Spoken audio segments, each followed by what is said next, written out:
top 10 players under 25 to build around. Let's revisit that. Our top 10 players to build around. We did this about 3 months ago in December. Then me trying to be uber productive, posted on Twitter a month later, not really revisiting the clip between the time. Anything I helped you clip.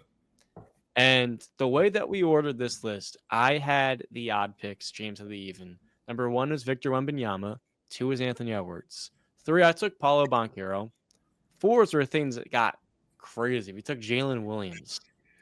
5, Chet Holmgren. 6, LaMelo Ball. 7, Evan Mobley. 8, Franz Wagner. 9, Cade Cunningham. And 10, Scotty Barnes. And all as someone that co-signed this list, the list sucks. The list is bad. In our defense, this is a very important thing to note. I took Chet Holmgren and Evan Mobley over Cade Cunningham. Given Chet's durability questions, I would not do that now. And on top of that, for as great as Evan Mobley's been this year, Cade's been even better. I would have Cade above both of them. And we're redrafting or reorganizing this list. Cade at 9 was a mistake. And I'll admit, I had a hand in playing that. But at that point in time, Chet and Evan Mobley above him to me was more justifiable. Why is LaMelo picked over Cade? That's the only one I'm throwing up about. Well, at this point of the season, I mean, LaMelo was like averaging like 32 a game. Mm-hmm. And LaMelo Ball was already an all-star. And honestly, until Detroit figured it out, like he still had those first 2 years to lean on. So at this point in time, Cade Cunningham won like 60 games in his first 4 years. So 3 years. Well, his second year. It doesn't count. LaMelo genuinely had a started his third year, it counted. He won 14 games. LaMelo NBA player starts on that team. LaMelo had 14 games. They just added Beasley and a couple of the guys, like a way different team. They had Harris and Beasley. They got a way better coach. They had and a better coach. But 14 at that point, when Jane Ivey broke his fibula. Let's not act like Cade Cunningham had no reason to not be at that range. They won 14 games with him as their best player in his third year.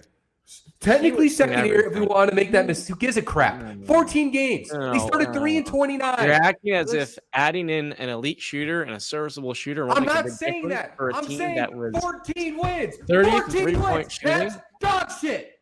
Dog shit. I can tell it's not a good record. You don't wait a minute. I'm not saying it was right. I'm not saying it's right. That's the worst.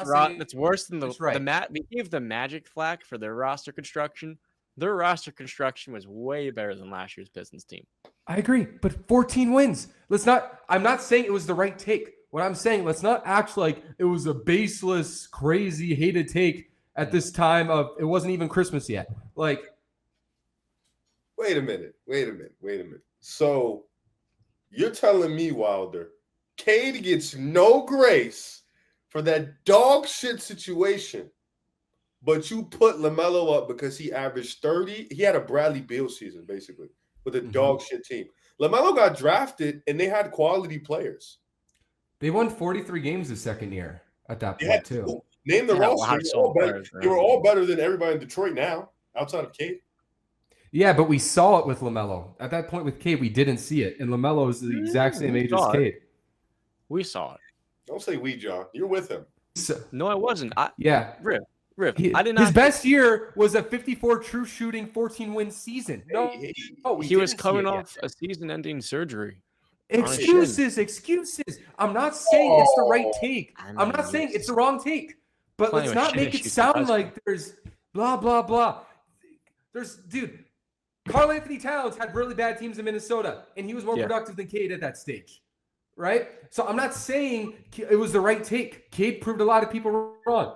He's way higher on this list. But let's not do this thing where it's like, what were you thinking? What base of reality did you rely on?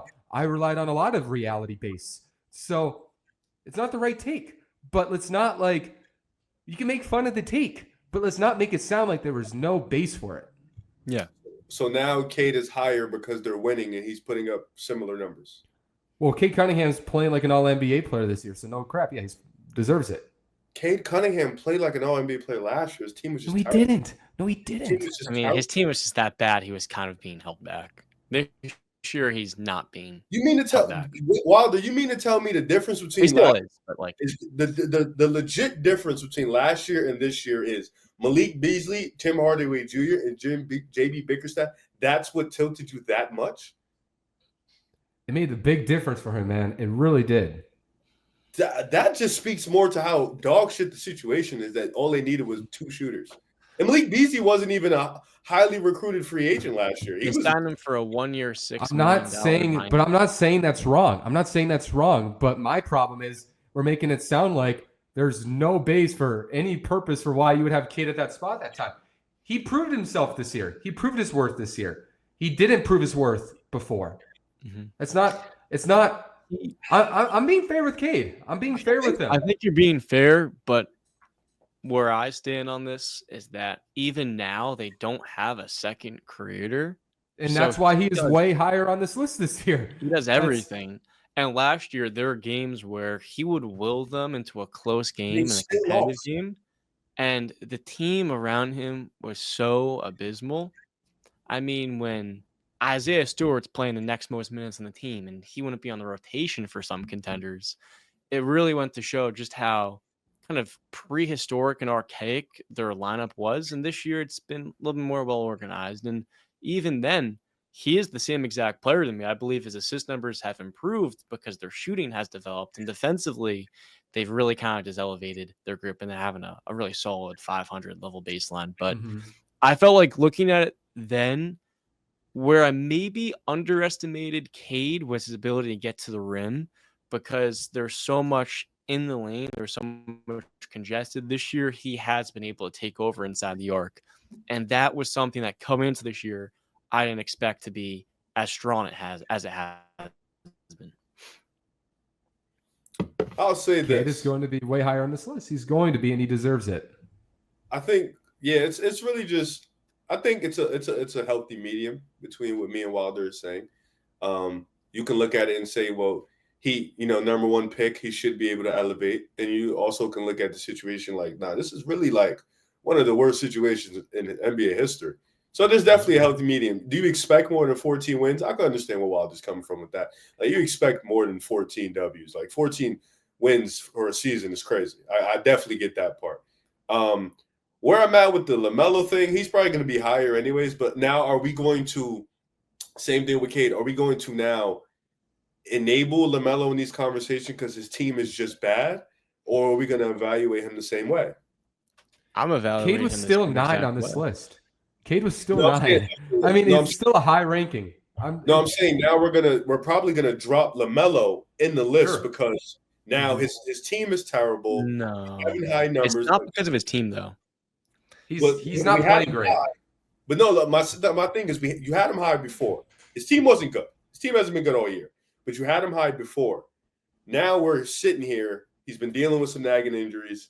His team has been, it got worse. Is he going to drop, or are you going to still have the same confidence in him? It's gone down a little bit. Yeah. I mean, it wavers. I mean, not significantly. His habits are not great. The decision making, the shot selection, the efficiency has fell. It's fell since then because of that. 33% from the 3-point land at that volume is not good. And also, like you highlighted, he's missed 20 games. So he's going to fall, but it's not because the Hornets suck, which they do suck. It's a combination of the biggest questions with LaMelo, which kind of make him a harder player to really rank. But I feel like those question marks were there all year. He was just hitting shots before. Now he's not. When you're making elevated versus 33% or threes, it changes a pretty wide range of outcomes. Yeah. Okay. Yeah, that's LaMelo. He takes 12. I'm just trying to see where the thought process is. I want us to remain consistent. That's all. Let's get started though. Let's start off with number 1. Like 1A, 1B. Shit. This is one overall pick. We'll go in the inverse order. I got the first overall pick the last time. I don't want it again. I'll go. Wemby. Wemby is number 1. Stamp it. Wemby is number 1. He is the unicorn. He is the generational. He probably is the one guy that has legit generational tag on it, and it actually makes sense. We've kind of dubbed a lot of guys generational. Zion, Ben Simmons. I don't remember before, but Zion, unfortunately, dealing with a ton of injuries. Ben Simmons dealt with bad back, and now he's who he is. We've dealt with a lot, but I think Victor is really the guy since LeBron that really can make that generational tag stamp. So Wemby's 1. I think that's right. I'll give John the second pick. Really? Yeah. I'm going with your guy. The second overall pick, I will take a guy who I believe kind of gets underrated at times because his game translates so well to the biggest moments, and that's Anthony Edwards. By the way, Wilder, I've started an uproar on Twitter. They are now arguing Jalen Brunson versus Ant-Man. So I've started. Fun. I've started an uproar. Yeah. I love it. You're using the New York fan base to your advantage. I respect it. With the third overall pick, I'll take Cade Cunningham. Riv. We're here. It took us a while, but we've officially made it back to the big stage. You know, I'll be honest. He's taking Chet, and he hasn't played 50 games. It's fucking ludicrous, John. Taking Chet over. Not a huge Chet guy because of his talent, Riv. I'm not saying taking Chet over Cade. I'm saying taking Chet over the fourth pick that I'm about to pick, who should be Evan fucking Mobley. That's who you should have picked the first time. The guy who actually plays. The guy who is stop. The guy who actually plays. The guy who is a monster on the defensive end. He's been a top 3 defensive player of the year candidate since damn near his rookie season, and his offense is trending in the right direction. I thought about Paolo, but I think his game is a little bit harder to build the team around because of his habits. I think his habits are I want to shoot this mid-range. I want to take tough shots. I want to be Carmelo Anthony. And I don't want that. I want the guy who can anchor a defense and now has the ability to take smaller players, now has the ability to hit the jumper, now can attack a pick and roll with not just a scorer, but also can make a lob to Jared Mobley or can hit a pass to the corner that he just wasn't doing last year. You know, a guy has gotten a little bit better with his hands. Like, he's just constantly improving. Evan Mobley, man, he's a dude, and he's going to be really special, and Cleveland got a good one. And Evan Mobley's my fourth pick, man. I've been super high on this behemoth of a man. So what I will tell you is that Carmelo Anthony's ain't never averaged 5 assists a game like Paulo has, not once, but potentially twice this year as well. Now at the 5th overall pick, 5 assists. Woo! Has Paulo ever averaged 28 like Carmelo Anthony? Yo, how's Cam Reddish doing? Look where you take it. Be quiet. Wait, John. How is John Karchar talking? How about that? How's that doing? See, I'm talking about a lottery pick that Riv liked. He's talking about an undrafted player who I thought was a good third unit bench player, and he's still a good third unit bench player for your information. Process. Cam Reddish is no longer looked at as a lottery pick, brother. You have to adjust. Well, you know what the Mavericks said? They said, we'll give you a first round pick, and the Hawks like, yeah, you can have Luka. We want Cam Reddish and Trae Young. That's what they said. Now let's move on to the 5th overall pick, the 5th slot. I'm going Paolo Banchero. I'm standing on business. Are you? I think that is still the right pick. And no, look, I think I still had on my list. So I made a list on this a couple days ago, and I still have Paolo 4 because I still believe in Paolo that much. Yeah. But, you know, Mobley 4, I have no problem with that. Mm-hmm. I think Riv is going to hate my number 6 pick. Also, wait, Paulo's a big, averaging 5 assists, but John, I was the worst spacing in the league. Yeah. Worse than Cade's spacing, by the way, last year. Yep. So be careful. Did Cade have a Franz last year? The fuck not. He didn't even have a subs. No. They're the worst 3-point shooting team since the 2012 Bobcats. John, hold on. John. The Pistons last year were not dead last in 3-point percentage or makes. No, they were just dead last in ass players. They had a plethora of ass. They wouldn't be dead last. They wouldn't be dead last in ass players. They'd be first in ass players. You know what I mean? And their coach was a terrorist. He had Asar Thompson in the corner spotting up. Mm-hmm. That is terrorist activities. That is shit you can't make up, Wilder. Riv, at least be consistent, man. If we're going to defend Cade for bad spacing, defend Paolo for bad spacing. No. Paolo averaged 27 in the playoffs the second year. Consistently about how he's an inadequate and below average shooter, and I've told you he was above average. So now you're using that for Paulo's you guys are not being consistent at all. Cade and Banchero have always been in the same tier for me in terms of young players ascending up. Evan Mobley has also been in that same tier. You guys are now putting Cade ahead of him because you've seen somewhat competent thinking from a Detroit Pistons team that hasn't thought in a decade. When in reality, if you watched Cade last year, which Wilder, it's okay if you did it. It was hard to watch. I'm not mad if you did not. If you watched Cade last year, a lot of this shit he's doing this year, he did last year. The only difference is now they have one more shooter as opposed to none. Banchero's problems, I think, this year are not – they're because of the spacing also, but they're because of bad habits that he's had since he walked into the league. He's doing the shit he did in the playoffs now. It's just the shots were going into the playoffs. I still think they're around the same, but Mobley's game has progressed. Has Banchero's game progressed? Not at an insane level. Mobley's game has progressed. That's why I would take Mobley over Banchero. And Mobley's floor, I think, in comparison to Cade and Banchero, is much safer than both of those guys. Because at worst, he's what? The second best defender in the world and a good offensive player. That's like top 30. So at Cade's worst, at Banchero's worst, we've seen how they've treated Banchero when he was on a slouch. We've seen how people talked about him. And at Cade's worst, people think he's not that good. So that's why Mobley's a demon, bro. Don't disrespect me, John. I don't have a huge problem. I don't have a huge problem with Mobley ahead. I'm just saying I think Paolo's still going to be nasty long term. So I'm just going to bet I'm betting on the ceiling. I think Paolo's upside is pretty ridiculous still. And I'm going to keep hoping on the upside. Coming out the Cavs series, I expected Paolo to take a step forward, and he just didn't. And that's why I'm slightly favoring one or two players over him that didn't before. And you brought up Franz. What's he shooting from the three-point line right now? 33%. 4% or higher. He's at 30. Flat. John, you're fucking done, bro. You're done. You're done, bro. You're done, bro. You told me. No. You told me that he has Franz. Why are we worrying about his spacing? No.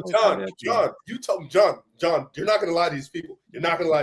John, you told me, man to man. You was like, Franz can shoot the ball. I said, no, he can't. You was like, listen. You was like, he can't. No, I thought he was better. He's not.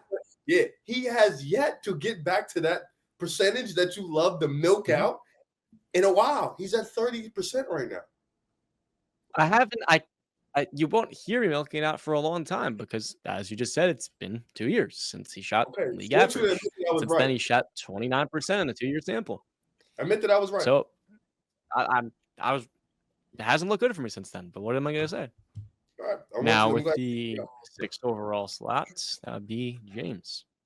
Yep. I had a tough decision here, but this player is all the way back. I'm going Tyrese Halliburton 6. He turned 25, I think. He turned 25? Just turned 25. You can check right now. I have it up. Don't worry. Is he that old? Like 2 weeks ago. Oh, shucks. Yep. That's too bad. He unfortunately hit the threshold. You cannot pick him. Yep. He just turned. That sucks. Okay. You almost had him. Almost had him. All right, number 6, I'm going to go back to J-Dub. I'm going Jalen Williams here. And I'm still in on Jalen Williams, guys. His efficiency's taken a slight dip this year, but I still believe long term. I mean, he's still shooting 48% from the field and pretty solid true shooting. Not great, but solid. Not compared to last year. He was insanely efficient last year, but this year he's still shooting 57 true shootings. So slight step back, but I still believe long term he has a chance to be one of the most complete wings in basketball with that length, with that defensive playmaking and rim pressure long term upside. I think he still has like a legitimate top 15 player in there. So I'm just going to take him number 6 because when you have a wing who can do everything in the NBA today, I just think that's a good bet. J-Dub over Franz. That's valid. I trust the shooting more. And I think I like the defense a little more from J-Dub as well. I like it. I like his defense better. That's fair. John, I know you saw my take about J-Dub. Did you edit the videos? Mm-hmm. So I know you saw my take. Yeah, I didn't edit that, but I saw it. What's your thoughts? So basically what you said that he hasn't taken a step forward this year, correct? More along the lines, yeah. Like people had him as a like Wilder just said, top 15 ceiling. People last year were kind of hyping him up to be that guy. You know, that crowd was baseless because he was a 22-year-old. Yep. And at that point in time, having a great season, but top 20 was a little bit extreme. If he was more or less, I expected him to take a modest jump, and I don't think I think he's kind of around the same player he was. More or less the same player, and I think that is pretty fair. Yeah. So the stocks and the assists slightly went up, so have his minutes, and I would say maybe as decision makers, improve the tad bit with more experience, but he is basically the same guy, and that's more than fine right now for Oklahoma City. They were a 5-win team with a lot of games left to play. Yes.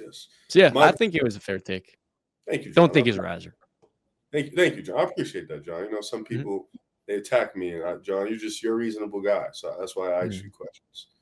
He's an all-star in the West.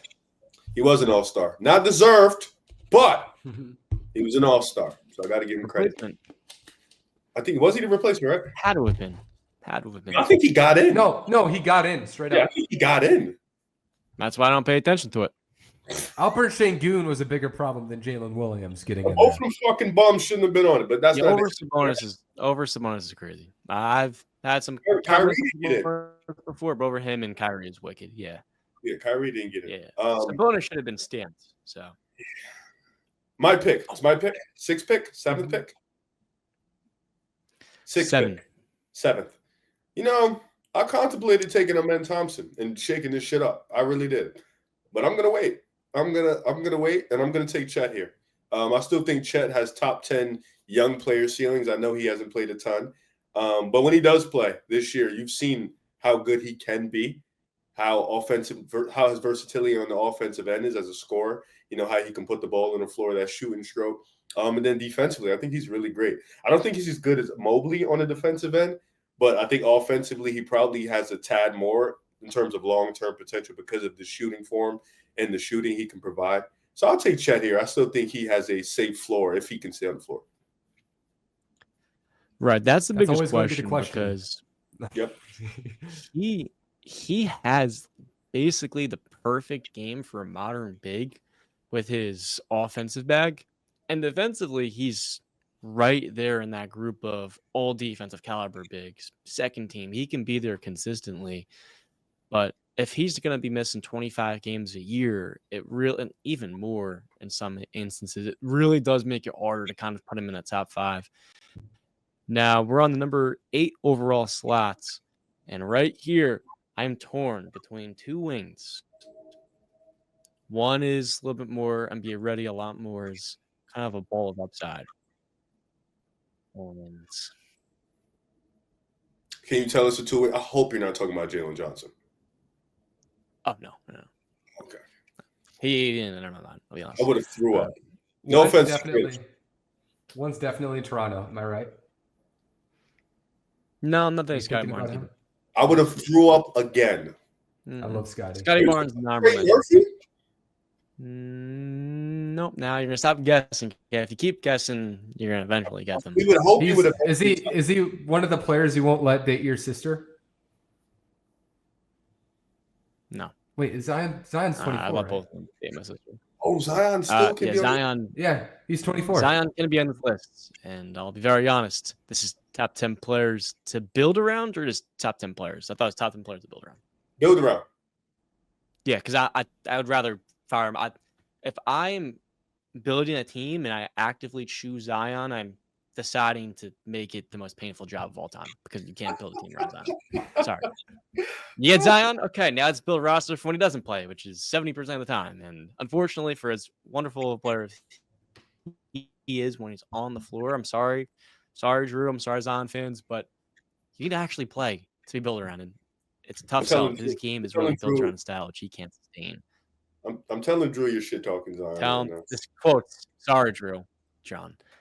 Now with I'm still on this 8th overall pick here, and it really makes it hard because Francis can't hit a shot this year. So I really want to take him over MN, and what I'm gonna end up doing. Yeah, fuck it. We're doing a little switcheroo. With the 8th overall pick, I'm taking Amen Thompson. You motherfucker! I was gonna take him, but Here we go. Yeah, we're here, John. Yeah. Let's do it. Over Franz? Yep. I agree, by the way. I'm just asking. It was really hard because Franz, the game that he has offensively is going to explode once he has a real team around him. But just his individual shooting at 30% kind of is a slump that I believe Amon can kind of cut that gap between them offensively while being an all defensive wing. And Franz is a good quality wing defender, but Amon has a ceiling on that end, which I believe not only cuts that gap, but it gives him a slight edge because of how much younger he is. And for him to be doing this in year 2 when he was a total project, I believe we need to start talking about him as someone who can be a lot better than what we expected originally. Hey, Riv, what comp did I give about Amen Thompson the other month? Oh my God, you gave it a good one. Ah, fuck. You gave a really good one. It was really good. Who the fuck was it? Who was it? He has a last name that's really hard to spell.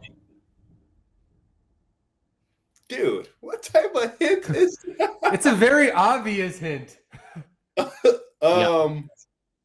Giannis. Oh yeah, you did say Giannis. Yeah, you did say Giannis. I was geeking when you said Giannis. Yeah, dude, Amen is special, man. They be sleeping. Yeah, he's that guy. I'm all for that. Who has 9? You do. I used to say some crazy shit like right. He should go 1.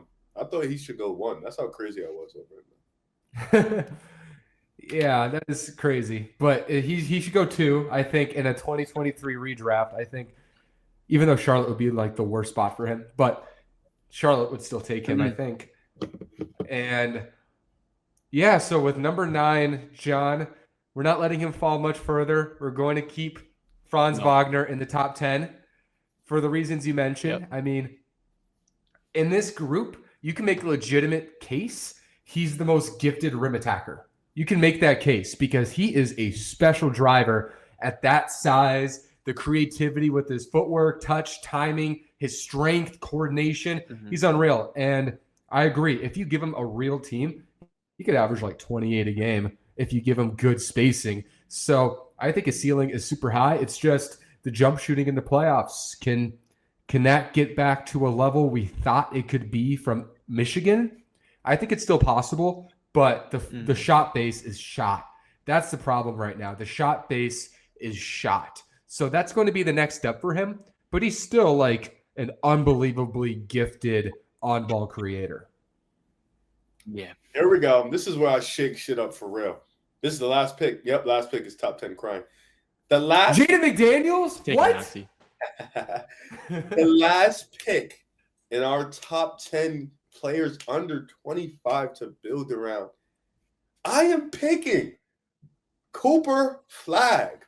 That's who I'm picking, somebody who's not even in the NBA yet. And the reason why I'm picking Cooper Flagg, he is the next best thing on the block, is, like John mentioned, Zion Williamson, a headache to build around. Even some of these players we picked in chat, their ability, hard to stay on the floor. I look at players like Franz, like J-Dub. I like their games with primarily number 2s. You know, I'm thinking of young point guards like Tyrese Maxey. I think he more is the guy you bring in to fit around what you already have. I don't think you can build around him. Great player, though. Great player. I look at Scotty Barnes. Same thing. The guy you bring in to fit around your players. I'm blanking on the guys that just got here. Sard, Castle. They're not really Brandon Miller. Yeah, Brandon Miller. They're more foundation pieces to something you already built. I look at Cooper Flagg. He's a builder. He's the guy you bring in and you say, we build this building around him. We build the organization around him. He has the defensive tools, the versatility, the secondary creation. The guy can work well in the pick and roll. He has good handle. And like your boy, Wilder, Anthony Edwards, like Zion Williamson, he is so fucking young for his age. He's the best player in college, and he's barely 18. He's barely 18. He's not a good. He's destroying grown men.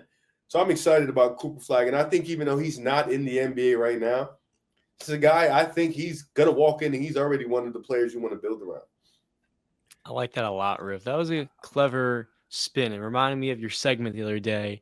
Keep 3, cut 5. Last name Jeremiah Smith. Yes, sir. He's also also another demon. I can't wait for that demon to get here. All right. I didn't even know we could take Flag. I didn't know we could take Flag, frankly. If I knew that, he would have been top 5. Oh, easily. All right. What are you taking out the top 5? Now it gets all right. That's. I think he's going to be. Well, I just think he's going to be a franchise-changing number 1 pick. Right. I mean, I just what I believe. I think he's probably the second best number 1 pick in the last decade. I mean, I just think the floor is really high, and I think the ceiling's really high. I mean, I would take Cooper probably top 5, if not higher, if I knew he was eligible. Yeah, so I put the poll up, and the Knicks fan was like, "It's Brunson, but he doesn't jump high or look like MJ, so he won't win." Knicks fans are pissed, bro, because Ant's winning the poll by like a lot. But Knicks fans are the ones commenting like, "Oh, this is fucking bullshit." Of course they did. But if they had Anthony Edwards, they would be like literally writing prayers under his name. It's lit if Ant's in New York, man. Oh my god. Yeah. I mean, goodness, Karl Anthony Towns is like freaking adored in New York. And I love Cat, but for some reason nobody else did a year ago. If Cat can be loved like that. The Knicks fan base turned on him pretty quickly after like 3 months, but they're back. All right, let's recap this bad boy. So, I started off. These are our top 10 players under 25 to build around. I had the first pick.